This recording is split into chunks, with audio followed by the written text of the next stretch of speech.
Olá, internautas. É um prazer voltar a estar com vocês aqui na OTV, a TV da internet, no nosso Tribuna do Consumidor. E retomando hoje, saindo de casa, foi muito fácil perceber que São Paulo voltou à plena atividade. Trânsito caótico. Então, já que voltamos, vamos voltar com tudo. E eu escolhi, assim, a dedo, trazer aqui uma pessoa fabulosa, fantástica, porque eu me apaixonei, que é o Oswaldo Mendes, que é ator, autor, escritor e jornalista. Oswaldo, é um prazer recebê-lo aqui. Prazer é meu, ainda mais um bate-papo com você, que a gente já teve alguns, que é sempre muito agradável, né? Não é? E você provoca a gente, né? Eu provoco. Você é uma insubmissa, você gosta de botar lenha na fogueira, eu adoro isso, né? Eu adoro. E, na verdade, um dos motivos de trazer o Oswaldo aqui foi a peça Insubmissas, que começou lá no Teatro Arena, e a gente vai falar dela também, do porquê do título, ou seja, vocês já perceberam que nós vamos falar da mulher. Mas fala um pouquinho de você, Oswaldo. Você vem de Marília e sendo assim um menino do interior, como falam, coragem, né, sair para a arte. 1969, Nossa. janeiro. Nossa. Dezembro de 68, 13 de dezembro de 68, veio um tal de AI-5. Ouvi falar, sim. Você ouviu falar, né?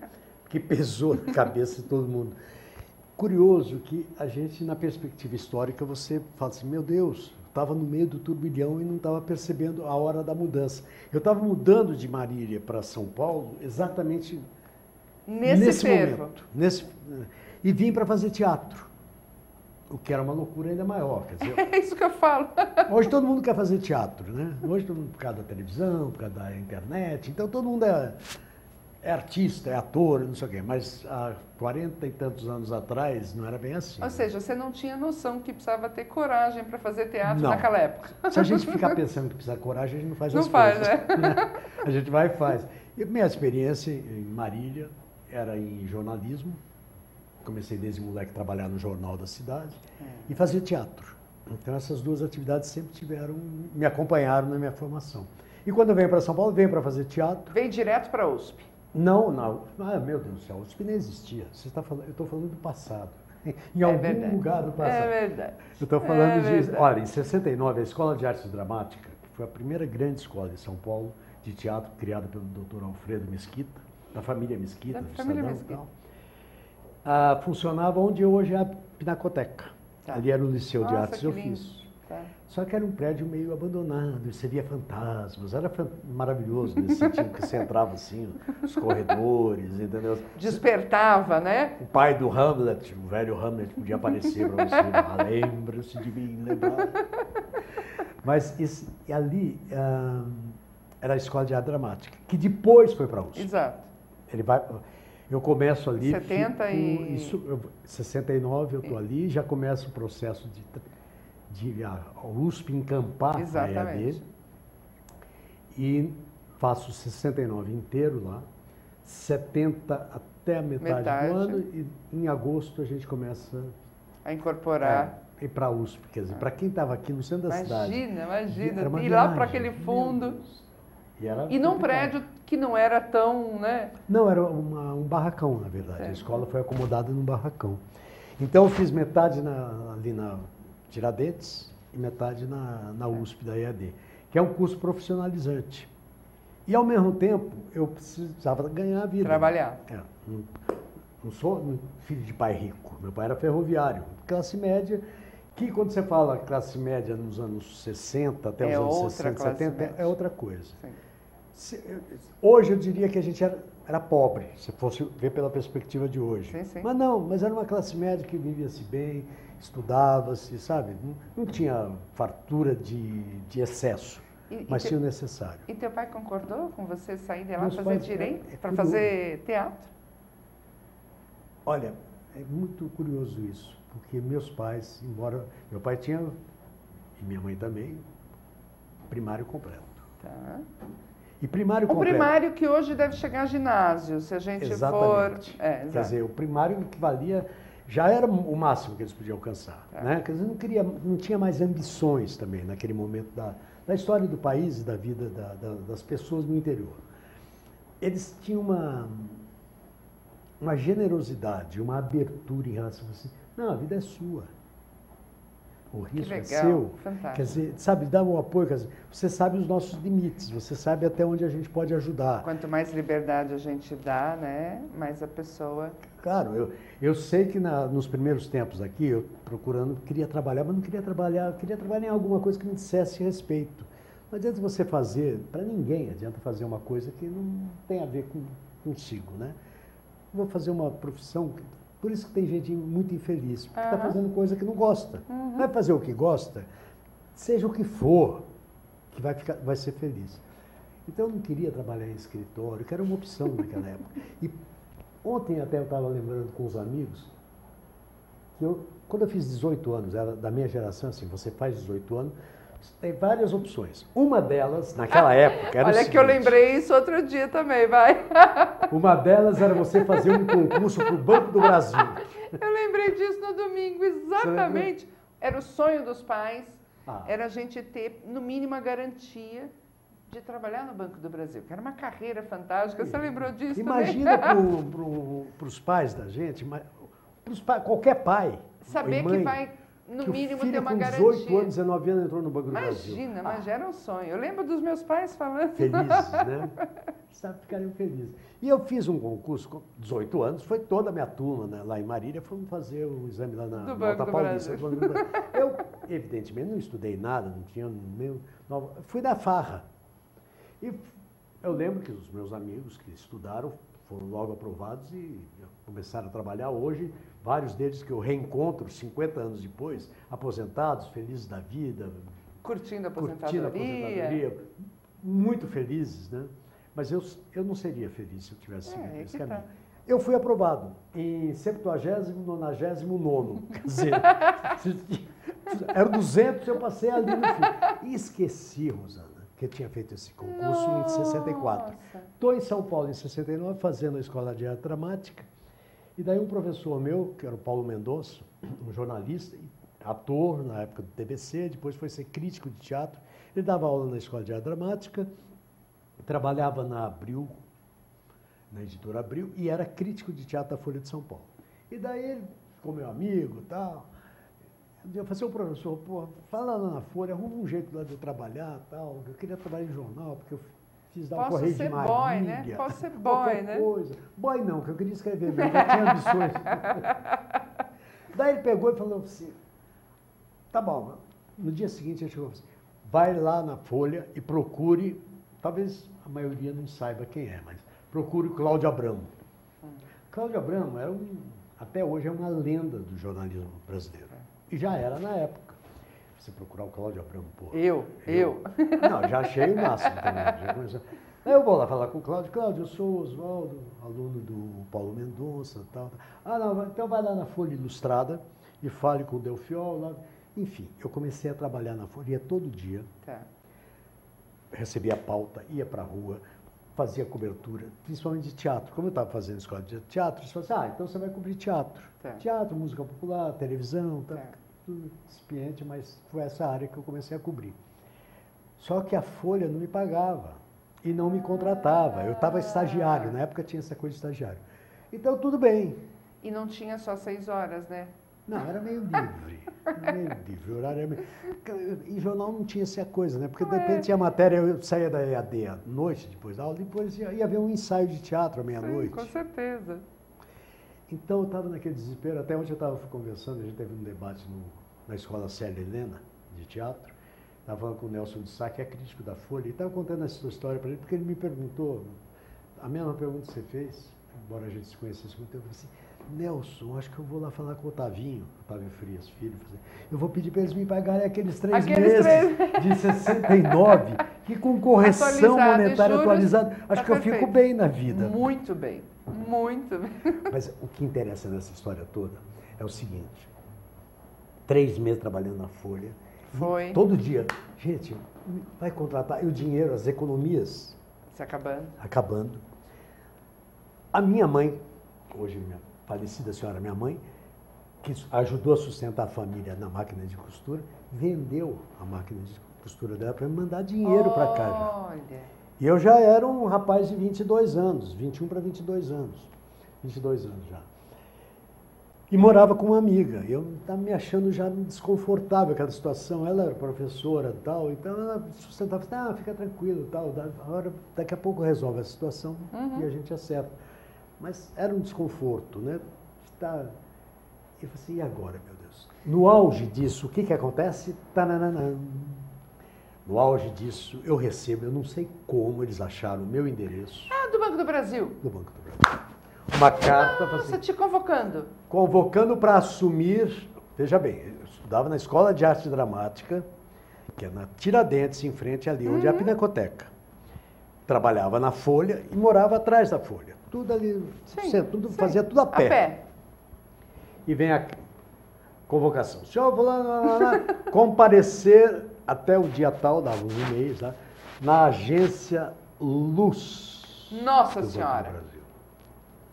Eu falei assim, é o demônio. Não, aí você achou que era brincadeira de algum amigo, né? Ficou lendo, né?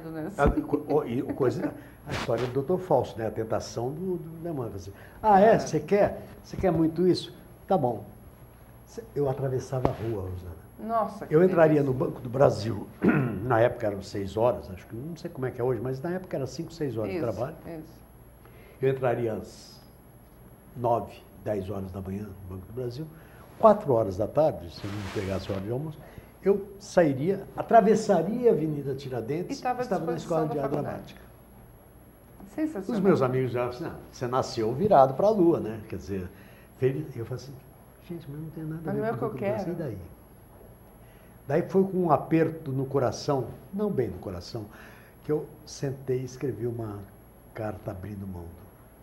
Daí eu tive a força não só da minha amiga com quem eu morava, que falou assim, não. Daí os meus pais falaram assim, agora. Daí eu falei assim, mas eu não vou assumir. Nossa. Eu lembro de ter ligado para lá, para os meus pais, na casa do vizinho, porque depois que eu comprei um telefone para eles. Quando eu melhorei, alguns anos depois, eu comprei um telefone e dei para eles, mas eles não tinham, foi na casa da dona Dulce, que era uma vizinha. Liguei e falei assim, olha, eu não vou assumir. Nossa. Bem, você pensou bem? Me lembro que eles falavam assim, pensou bem? Pensei, não tem nada a ver, eu não vou ser feliz no bancário.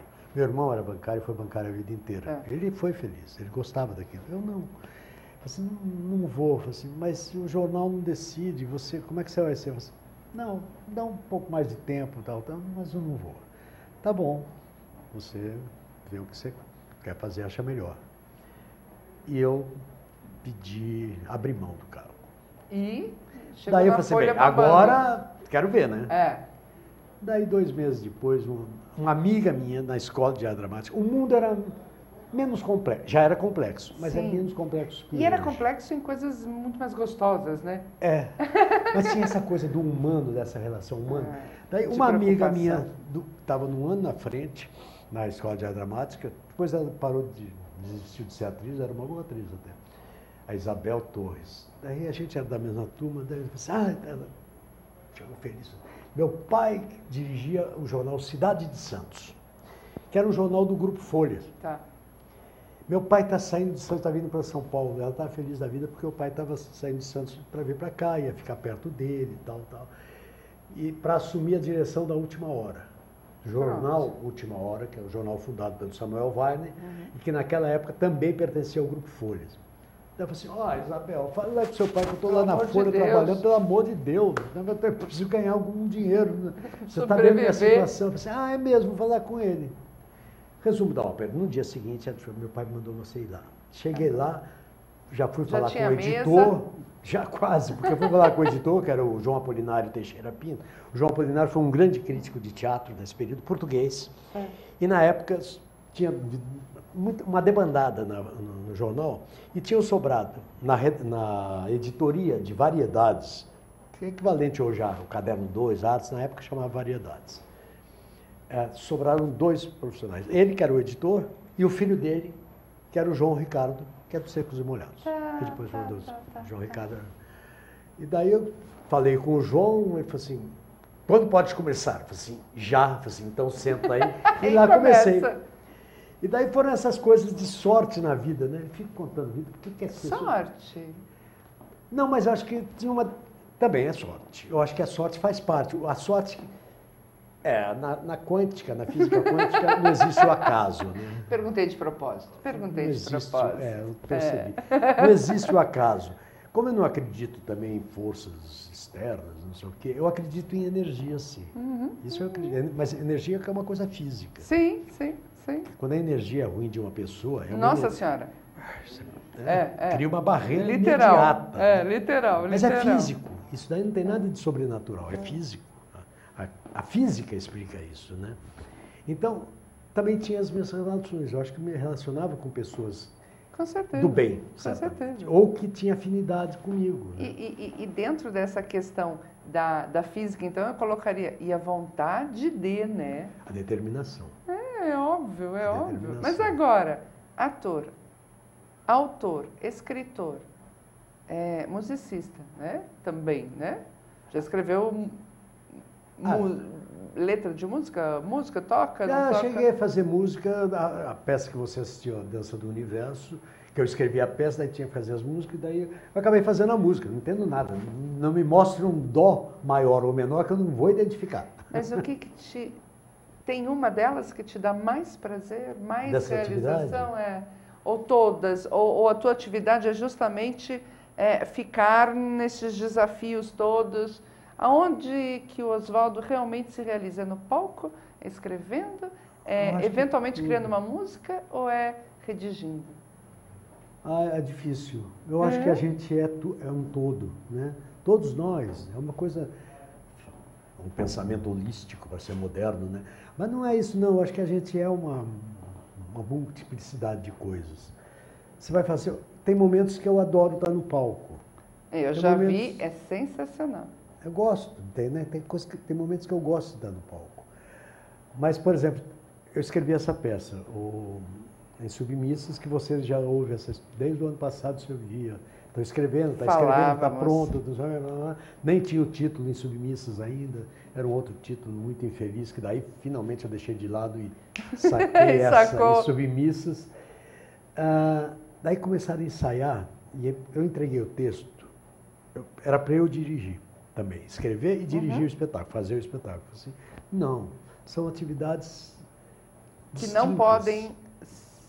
Às vezes dá, mas eu não queria, porque eu acho que tem a riqueza. Se eu escrevo um texto, dou para você dirigir, você vai ler e vai fazer a sua leitura do texto. Ok. E vai fazer a sua interpretação e colocar aquilo no palco do jeito que... Que está em você não, você pode até restringir eventualmente. Você pode cortar coisas, subverter a peça, colocar uma cena aqui, outra lá, uma fala aqui. Você pode fazer o que você quiser. Agora, eu não faria isso. Então, daí eu falei assim, não quero dirigir. E assim eu fiz. Tá. A gente é um grupo Arte e Ciência no palco. Então, né? Explica este grupo. Né? Porque eu já assisti, foram 3 peças, né? Com Insubmissas, 3 peças. E todas ligadas à ciência. Né? Eu, aliás, eu vi uma das observações na mídia sobre Insubmissas, que fala que estava deixando um pouco, inclusive, o caráter didático para se aprofundar mais na questão da mulher, né? A questão humana, que dizia. Eu acho que aí acho que ele escreveu isso, acho que foi o Nelson de Sá, acho que foi. Acho que sim. Foi o Nelson de Sá, acho que foi o Nelson. Eu acho que aí é um exagero, porque todas as peças, tem aquele negócio, mas um teatro que fala de ciência, você não tem um teatro que fala de Papai Noel? Sim. Você não tem um teatro que fala de rei da Escócia? Ou do rei da Dinamarca? Ou você não tem uma peça que fala de um casal que morava na Itália, de famílias diferentes? Os assuntos, não interessa qual seja o assunto, em teatro, a base do teatro, que sustenta o teatro, é o humano.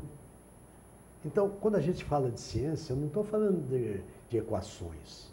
Eu estou falando de homens, mulheres, seres humanos, interagindo gente, ou não. Que vive nesse ambiente da ciência. Como é que eles são?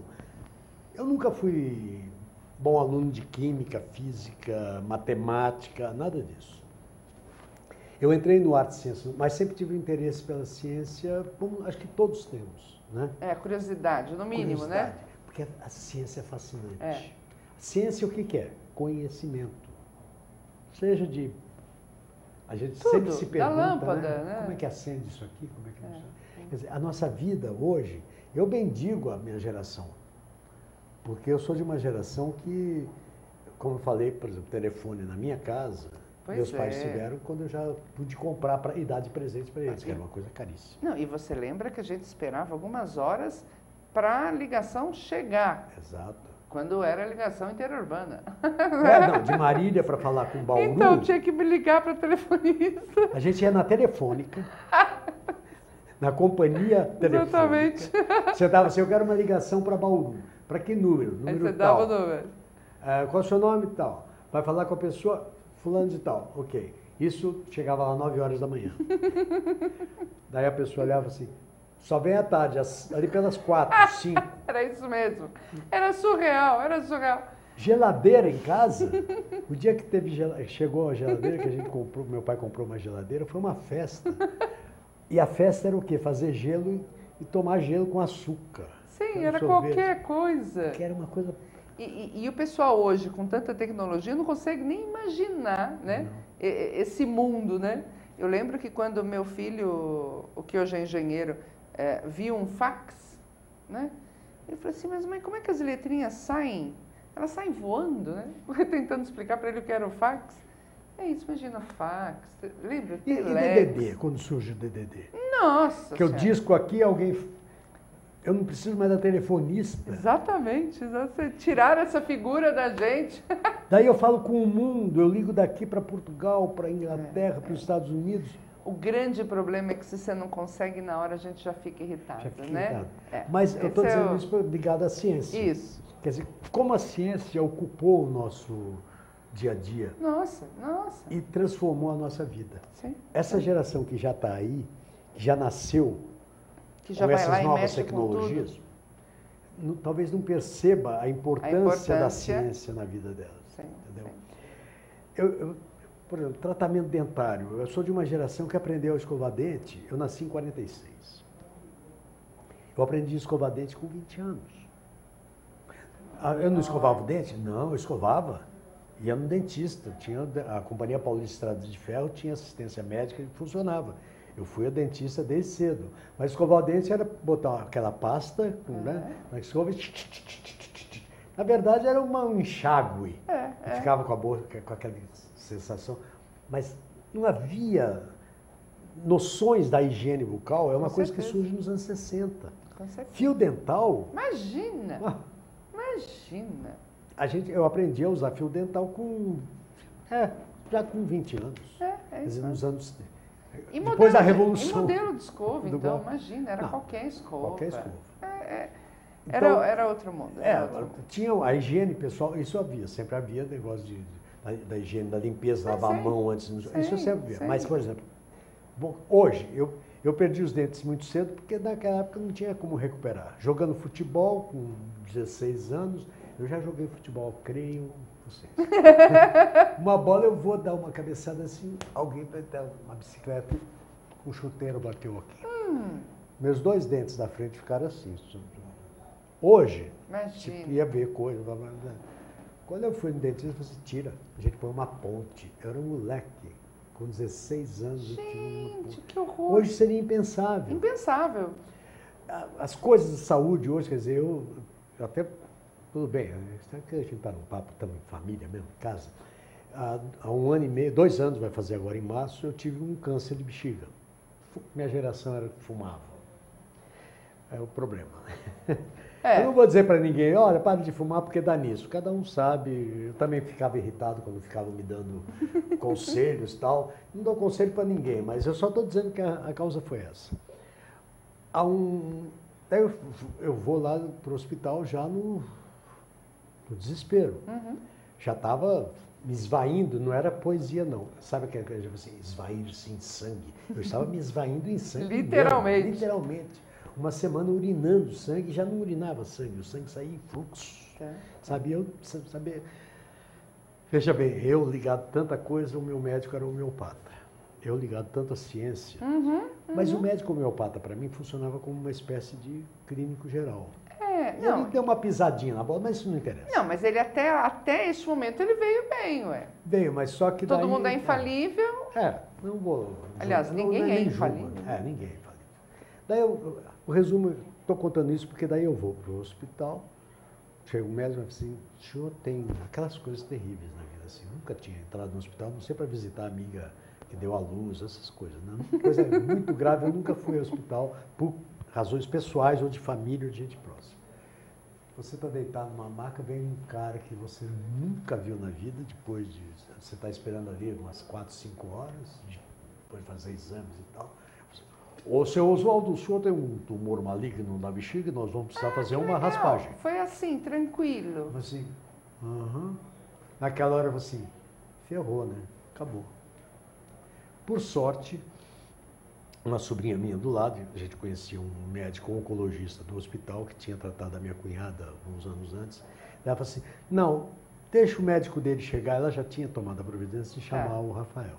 Aí o Rafael chegou, estava assim, olha, ele estava no meio de um jogo, coitado. Coitado. O time dele, o Palmeiras, contra o meu, São Paulo, olha que coisa. Por sorte, mas acabou empatado, não deu problema depois.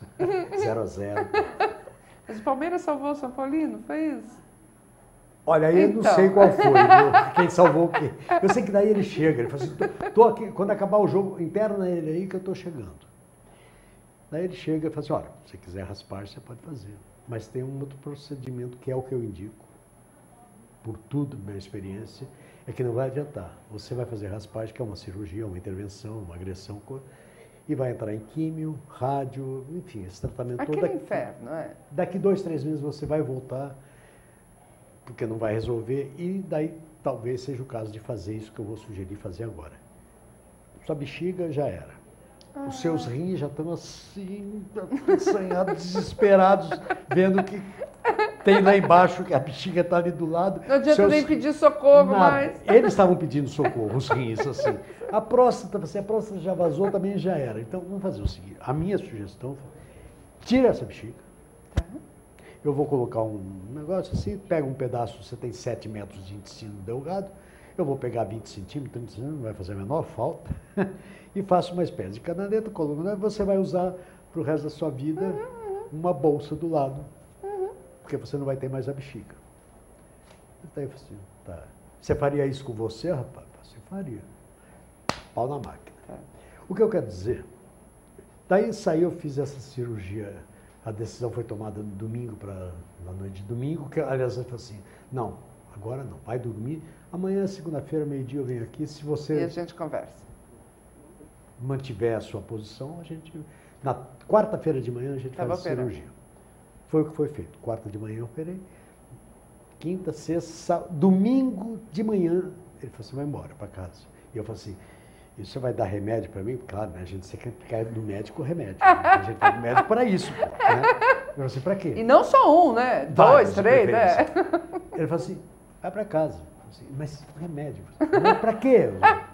Mas eu falei assim, você não tem mais nada, você não tem mais bexiga. Entenda isso. Mas e se eu tiver alguma dor? Toma uma aspirina qualquer. Não tem mais nada. Não me receitou uma aspirina. Nada. Olha. Eu estou dizendo isso só para concluir o seguinte, isso daí, o que eu tive, se fosse há 20 anos atrás, onde é que eu estaria? Então a ciência, isso para dizer, estou falando de uma parte da ciência, né? Sim. Você está falando na quântica, a quântica tem a ver com isso, entendeu? O raio laser que a gente brinca tem a ver com a quântica, tem a ver com... A ciência toda dialoga entre as várias áreas. E é o conhecimento, é o homem dominando a natureza e tentando entender a natureza. É o ser humano no meio disso aqui, fala assim, como é que essa coisa funciona e como é que é a vida. Nas submissas que tem uma física química, tem uma bióloga, tem uma filósofa. Essas mulheres todas que estão ali, na verdade, se você junta todas as ciências, qual é o objetivo? É explicar, primeiro, como é que é esse negócio aqui? Como é que funciona esse universo? sabe? E o que é vida? Que a peça acaba com isso, com essa questão, né? O que é vida? Porque se você pergunta o que é vida, é difícil de responder. Não, a vida biológica é fácil. Qualquer um explica. A vida biológica, de alguma maneira, você explica. Porque a vida biológica vive por si mesma. Né? As células vivem lá dentro, os átomos dentro das células, as partículas subatômicas dentro do átomo. Isso daí são partículas que existem desde o início do nosso sistema solar e vai continuar existindo. Isso tudo aqui vai se transformar em outra coisa, porque já era outra coisa antes. Né? Essa vida biológica, tudo bem, você pode explicar. Mas e a vida? Essa aqui. Então, quando você entende isso, a ciência vira uma coisa fantástica. Então, daí não tem esse negócio de falar assim, um teatro falando de ciência, claro, é um tema que pode, hoje em dia, eu acho que é o tema que cabe ao teatro colocar, sabe? Aproximar as pessoas disso e acabar com os mitos todos, todos os preconceitos, os mitos. Sabe, você destrói, acabam os gurus, acabam os salvadores da pátria, todos vão para o buraco. Por isso que em algumas das peças você traz também muito presente a religião nos seus personagens. Porque a religião acaba sendo um entrave. Entendo. Se a religião lá atrás foi a maneira que o homem tentou encontrar para explicar que coisa era estranha esse universo, o ser humano olhando para tudo, disse assim, meu Deus, aquele negócio lá que está brilhando, estrela, não sei o quê, é Deus, não sei o quê, criou Deus, Deus está... Hoje, a coisa da religião virou uma instituição, virou um grande negócio e que domina. Hoje a opressão, a gente falava da ditadura militar, dos militares. Hoje, a ditadura desses caras que estão na política. Hoje não é mais a religião que não está mais só dentro das igrejas. Não. Ela vai para os parlamentos e corrompe a sociedade no que ela tem de essencial, que é o parlamento. Já nem vou falar do executivo, que se sujeita, mas... Então, por que eu não vou pensar na ciência? Eu tenho que pensar na ciência. E o teatro é o fórum para você discutir a condição humana até as últimas consequências, como dizia o meu amigo Plínio Marcos, né? O teatro é o lugar onde a gente pode discutir o humano até as últimas consequências. E o humano hoje está muito interligado com essa coisa do conhecimento. Você vai falar assim, não tem emoção? Tem. Claro que tem. As insubmissas, o que me surpreende, agradavelmente, não surpreende não porque a gente buscou isso, é que as pessoas saem emocionadas. Elas ficaram ouvindo ciência na veia o tempo todo e se emocionam às lágrimas. Mas não ficamos ouvindo ciência na veia. Né? Nós ficamos ouvindo a história das mulheres. Nesse contexto, mesmo cientista ou não, filósofo ou não,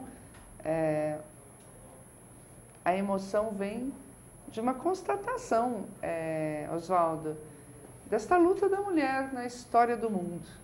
E daí você percebe, eu sabia que a luta de vocês, mulheres, eu chamo vocês porque realmente essa divisão se estabeleceu culturalmente de uma maneira estúpida ao longo dos séculos. Ao estudar a história dessas mulheres, eu descobri além. Eu descobri assim, meu Deus do céu, isso existe, o preconceito não tem fronteira. Não. Ele entra da classe social mais elevada, mais intelectual, do pensamento mais complexo, até a pessoa mais simples. E eu digo a você que é pior, porque naquele degrau mais alto, ainda existe uma base, né, melhor, que oculta mais. E ali embaixo, não, a marca fica visível. Então, há uma elaboração diferenciada. É muito difícil, mas por isso que a peça é bonita. Né? Eu vi muitas mulheres lá, e você percebe que cada uma revive a sua própria história assistindo a peça. Isso me contaram, eu não imaginei isso. Sim, não tenha dúvida. Se viram como mãe, como filhas, como professoras. Como sofredoras, como conquistadoras, como mulheres... Porque ali, acho que todo mundo já viu, né? Em Submissas, Teatro Arena, até dia 1º de março. Teatro Arena até 1º de março, sexta, sábado e domingo. Sexta, sábado, 21 horas, domingo, 19. Sendo que sexta-feira, mulher não paga. Ah, é? A gente se sexta-feira, mulher não paga. Homem paga 3 vezes mais, não, brincadeira. Não, e você sabe o que me deixou encantada? Quando terminou a peça? A efusividade dos homens. Na plateia? Na plateia. E aí eu acho que tem muito a ver com a identificação, com a história da mãe, com a história da companheira e com o que vem para a filha dele. Né? São 3 momentos, alguns homens podem ter os 3, né? Mas ele revive essa história da mulher num ente querido, num ente próximo.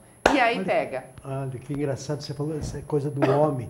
É porque o homem, de repente, ele tem uma filha, né? Sim, tem uma companheira. Uma companheira. E a lembrança eterna da mãe. É. Né? Então, querendo você ou não, a luta, ele vai lembrar de alguma coisa. E o que me leva cada vez mais a certeza de que somos cúmplices. Não dá para dissociar. Quer dizer, o homem, na natureza, você vê, aí a gente volta à ciência nos mostrando de novo, né? Se você pega no mundo dos mamíferos, a relação macho e fêmea tem suas especificidades. Tem na nossa também, nós somos bichinhos, nós também somos mamíferos. Um pouquinho mais evoluidinhos, ou tenta ser, mas... Nós somos mais evoluídos, sim, somos, porque a gente pelo menos tem a percepção do que nos cerca, né? Dos nossos erros. Alguns. Né?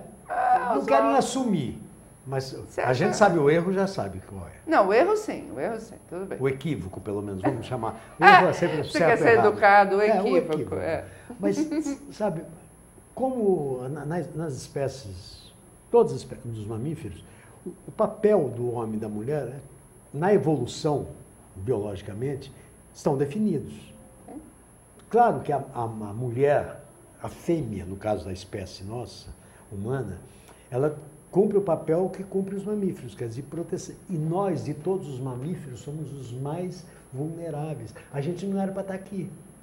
Pela lei biológica, da evolução, da sobrevivência, nós somos os mais indefesos dos mamíferos. Sim. Todos eles têm defesa.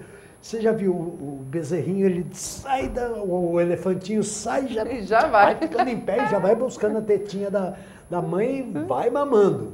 Nós não somos nada, nós somos uma bobagem, a gente sai, se deixar ficar lá. E se não tiver ninguém que corte aqui, vai ficar aquela coisa, a gente morre. Se não tiver esse gesto de trazer, colocar aqui. E a mulher sempre vai ter esse gesto. Isso daí é que nos salvou. Já tem. Sabe que eu acho que é isso que nos salvou? Sim. Essa coisa do afeto, sim, essa percepção do afeto, que não é o afeto só dos outros mamíferos, eles também têm, sim, mas aqui é um contato que é inevitável. Tanto hoje já tem essa compreensão, então o homem também, o pai, faz sim, esse mesmo gesto. Até na barriga, mãe, na barriga, né? Tá. Então tem essa coisa do afeto é que nos distingue, é que nos torna fortes, entendeu? Você falou que os animais têm também, mas eu acho que o do animal é aquele momento, né? Os homens podem levar e guardar, né, aquilo num arquivo que não tem tamanho, não é? E se também a gente não mostrar a teta para a criança da mãe, ou a botar uma madeira, a gente é tão bobinho como mamífero, homens ou mulheres, quando a gente nasce, a gente não sabe que nem um bezerrinho, com a boquinha para procurar, onde está a tetinha aqui para eu pegar o meu leitinho, entendeu? A gente não sabe fazer isso. A gente é incapaz, a gente é uma bobagem tão grande na natureza que a gente não tem nem essa iniciativa, meu Deus. A maior qualidade de um homem, então, para você é raciocinar, é pensar, é amar, é sentir? É este lado? É viver. Porque viver implica tudo isso. Tudo isso. Viver implica você. E é a coisa mais valiosa, e a peça acaba com isso. Até depois eu posso até ler. Claro, final, mas não tenha dúvida. Você pode até ler, que fica melhor na sua voz.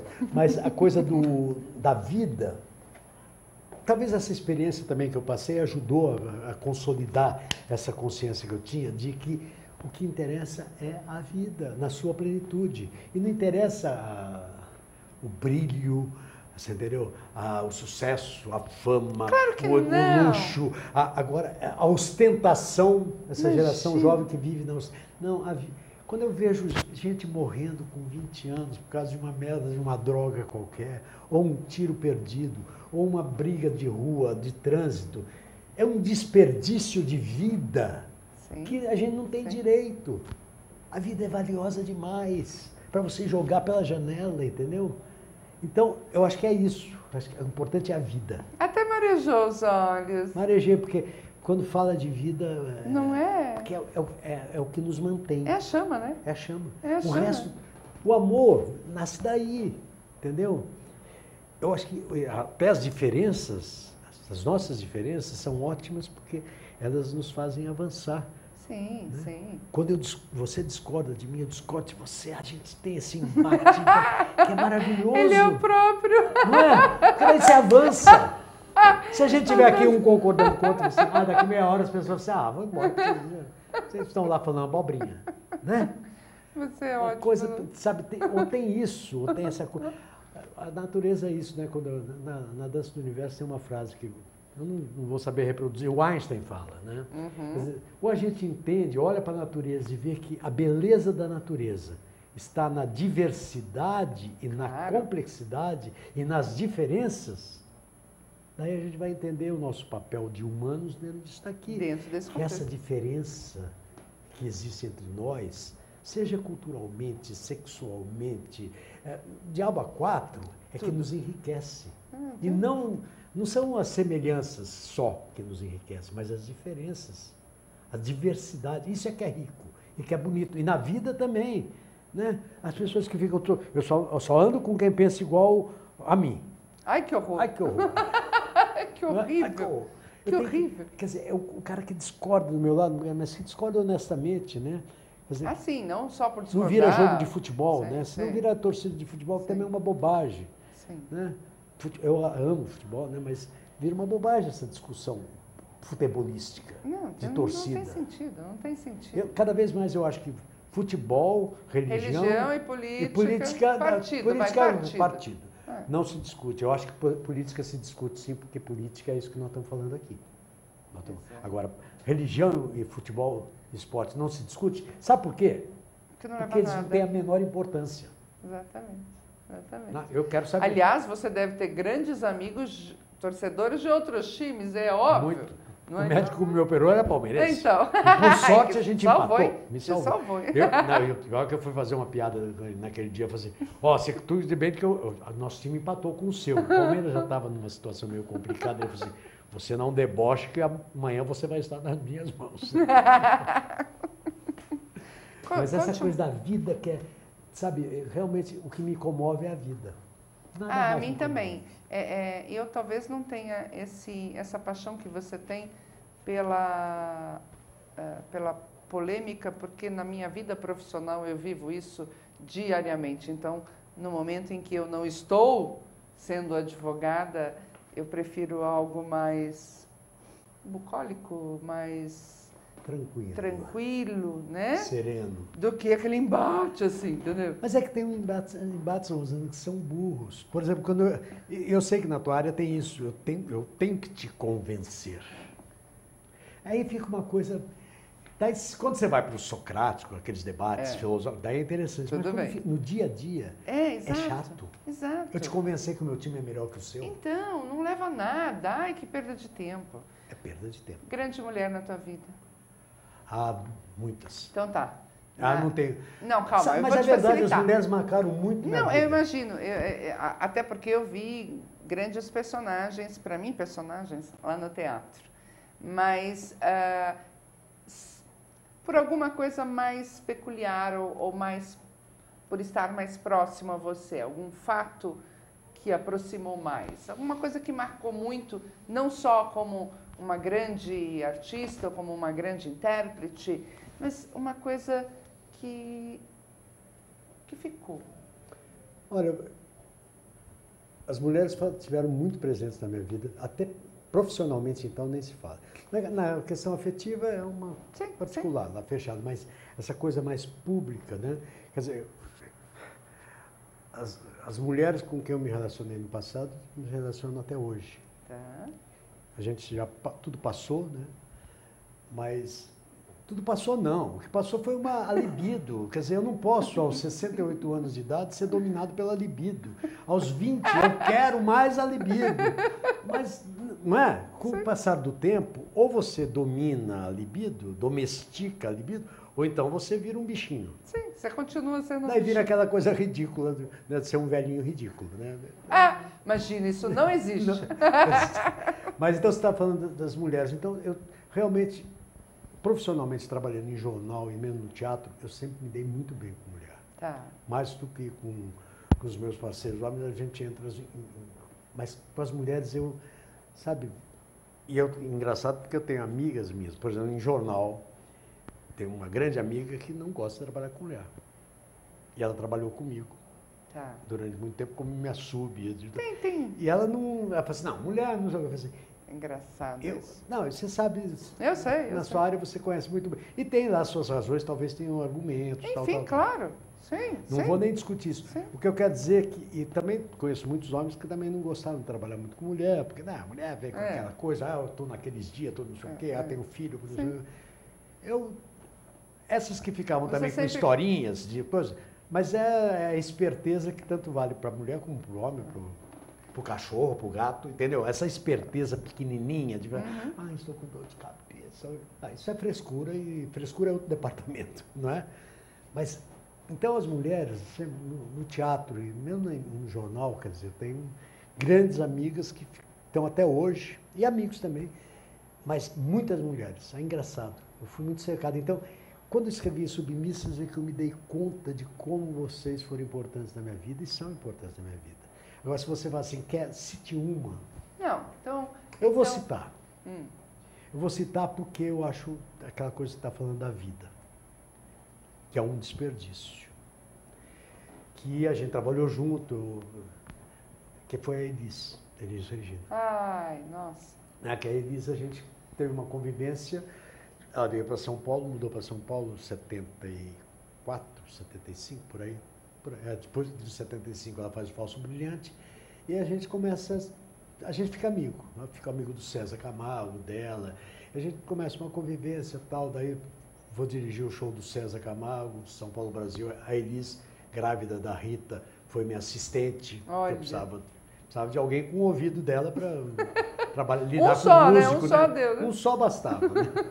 A Elis era assistente, depois ela vai lançar o disco dela, essa mulher. Eu dirigi com ela o show, que foi show de lançamento do disco, depois o Saudade do Brasil. E tinha ali, quer dizer, a Elis, por que eu cito a Elis? Porque eu acho que é uma vida que foi interrompida cedo demais. Nossa, é um desperdício criminoso, de vida, criminoso. por isso que eu digo. O que o mundo perdeu, né, é criminoso. Porque eu vou dizer, só no capítulo música popular brasileira. Sim. Sabe, claro, nós temos outras grandes cantoras, que eu amo também, gosto, mas a Elis era uma referência. Aquele rigor que ela tinha com a sua profissão, consigo mesma e com a música. Enquanto profissional. Ela contaminava quem estava à volta, entendeu? Eu via ela falar de compositores, quando ela estava nessa fase, em 77, 78, que ela estava fazendo um disco, que ia resultar, acho que não foi no Essa Mulher, no disco anterior. Dela receber uma fita de um compositor, que eu não vou falar o nome, e falou assim, vou ligar para esse cara, eu quero que ele mande as músicas que ele está guardando para ele, porque isso daqui eu não vou gravar isso aqui. Ele me manda a música de segunda para eu gravar? Não, é porque ele sabe que vai fazer sucesso. Claro. Ela tinha uma exigência com os compositores de falar assim, você faz melhor que isso. Mas você com entendeu? ela... É melhor que isso. Não vem me dar essa coisa meia boca não, porque você é melhor que isso. Você é capaz de fazer uma música melhor que essa.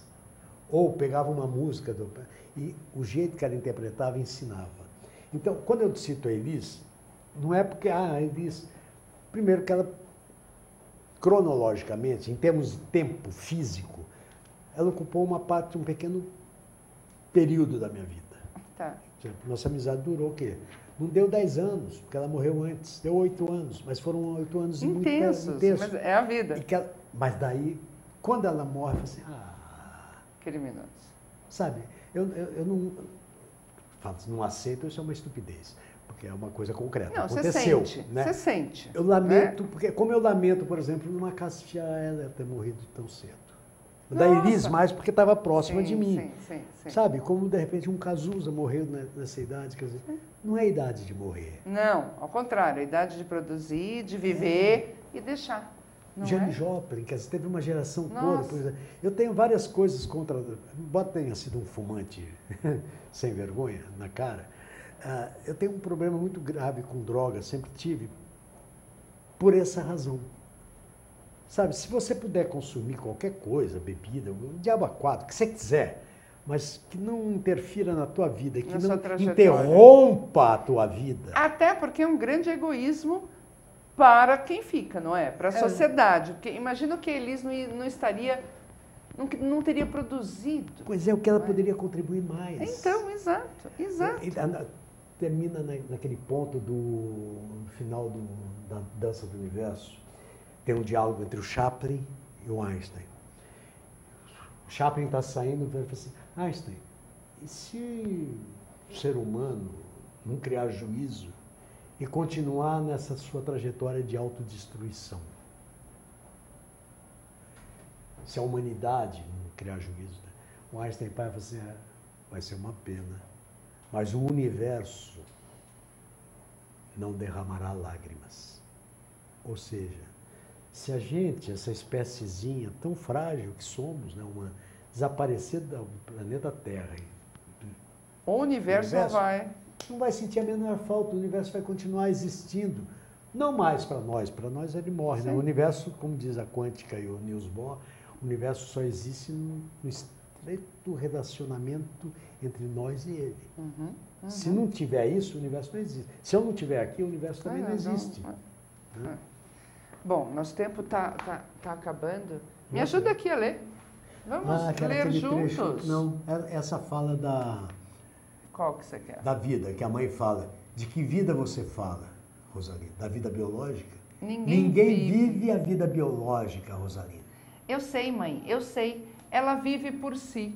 Por mais que a gente possa interferir, a vida biológica vive por si mesma. Nas células, nos átomos, dentro das células. E nas partículas elementares e subatômicas dentro dos átomos, que continuarão a existir como energia vital depois que de nós nada restar. De qual vida estamos falando, mãe? Os átomos que formam os seres vivos da Terra e da própria Terra existem desde a origem do nosso sistema solar. Nós vivemos uma eternidade do ponto de vista de uma drosófila e diante dos bilhões de anos do universo, somos menos do que uma drosófila. O que é vida, mãe? O que é vida? E a peça acaba aí. Porque é isso, quer dizer... Vida é isto. Então, do ponto de vista, uma mosca de fruta, do ponto de vista dela, nós, seres humanos, imagina uma drosófilazinha olhando para nós e falando assim, nossa, eles são deuses, imortais, né? Eles vivem uma eternidade, porque... Sim. Imagina, agora ela que vive alguns dias, né? Agora, nós, diante disso tudo, menos uma drosófila. Por isso que é tão valiosa a vida. Intensamente. Vem conhecer não só a peça Insubmissas no Teatro Arena, a princípio até só dia 1º de março, sexta, sábado, domingo. 21 horas, sábado, domingo, 19 horas. É sensacional, a peça está muito linda. Mas conheça mais este homem que eu trouxe hoje aqui. Você tinha um vínculo grande com... Éramos grandes amigos. Grandes amigos, né? Amigos. É uma pessoa ainda não tão reconhecida? Falta um pouco? Não, eu acho que ele é bem reconhecido, sim. Eu acho que Mas o jovem precisava conhecer mais, não é? E me dá uma certa alegria perceber que os jovens estão interessados nele. Amém, amém, amém. Internautas, até a próxima semana.